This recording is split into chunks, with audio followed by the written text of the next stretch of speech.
Heading into the new year, it's impossible to avoid talks of goals and resolutions. So what are some easy money resolutions that you can knock out in the new year and set yourself up to be even better off in the future? I'm Dylan Lewis from the Motley Fool, and in this FAQ, we're gonna go through some of the easiest ways you can be better with money and make future you very happy.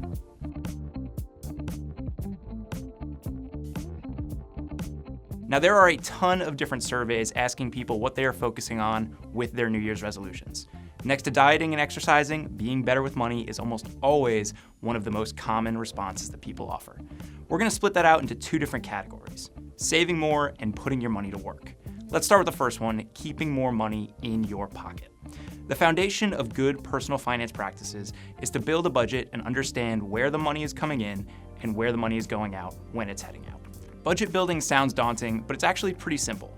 Take your paycheck and subtract the major non-negotiable expenses you pay regularly, like your rent, mortgage, utilities, groceries, maybe a car bill, and your healthcare costs. Now, anything left over is potential savings, and a negative number means there's more going out than coming in.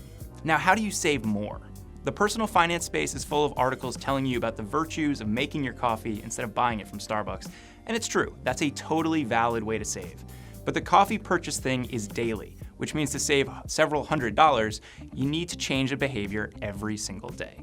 We're gonna look at a couple quick one-time fixes that will immediately save you big. Seemingly every company in the world has been transitioning to a subscription model over the past couple years. Cable, phone, granola bar companies, you name it. Now, businesses are pushing this model because it makes a purchase that you would actively have to make and turns it into something that's automatic. Now, maybe those purchases are truly things that you need, but there are probably some that you can either cut down or cut out altogether. For example, in 2019, I looked at the wireless plan I was on. I had an unlimited data plan with one of the big 4 carriers, and for all that, I was paying $55 a month, which really isn't too bad. But there are far cheaper options out there. After doing some research, I found an MVNO, or a mobile virtual network operator, basically a company that rents space on cell towers built by the big 4 companies. This company offered a 12 gig monthly plan for $25 a month, so I tried it out. I didn't notice a big drop off in my service, so I switched, going from $55 per month for my phone plan to $25, meaning that I was saving over $350 per year, like that. It was crazy. The same is probably true for your cable bill. Most cable companies are happy to offer a nice low deal to get you in the door, and then after that first year is up, all of a sudden your monthly bill starts creeping up. If you're in the market where you have options, look for the other offers that providers may give. And if you don't actually watch too much TV, going down to an internet-only plan can probably save you about $40 per month, or $480 per year. Those are very common recurring payments, but there are plenty of others. If you're in a house with multiple streaming accounts, consider having just one at a time, watching the shows you care about, and then closing the account and opening another one. And if you're looking for more ways to trim, take a close look at your credit card statements. Go through and circle all the recurring expenses. You might have totally forgotten that you signed up for cloud storage for $10 a month, or that you're being charged monthly access for a publication that you don't actually read. And lastly, one of my favorite ways to save, before you do any online purchasing, go to Google Shopping and see if the product is available for less elsewhere. And once you've landed on where you're gonna buy it, search for promo codes for that website. I've easily saved $5 or $10 on purchases by taking the 30 seconds to do this. Okay, so if you're the average person, that's about $1,000 in savings over the course of the year right there.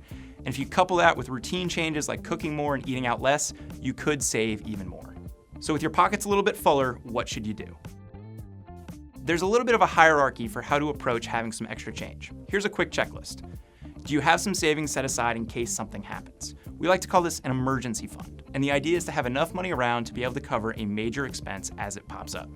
Ideally, you build it up to 3 to 6 months of non-negotiable expenses, but $1,000 is a great place to start. With some money set aside, if you have a retirement account through work, focus on that.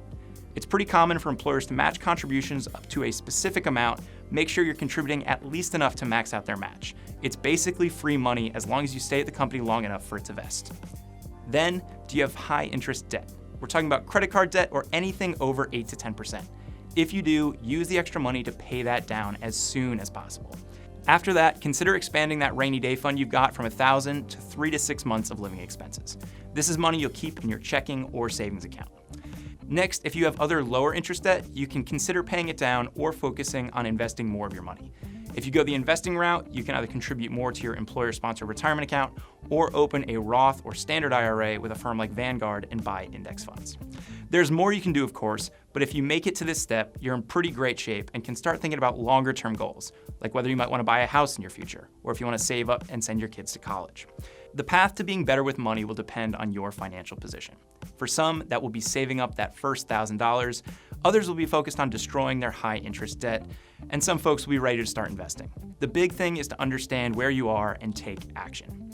Now, this was actually kind of a dense video. We have all of this and more in written form in our free starter kit. It walks you through all things money and how you can save, invest, and be better off.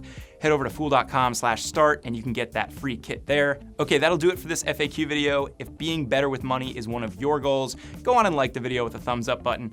And if you have cool ways to save, drop them down in the comments section below. And of course, if you haven't already, subscribe to the channel to get more content like this from the Motley Fool.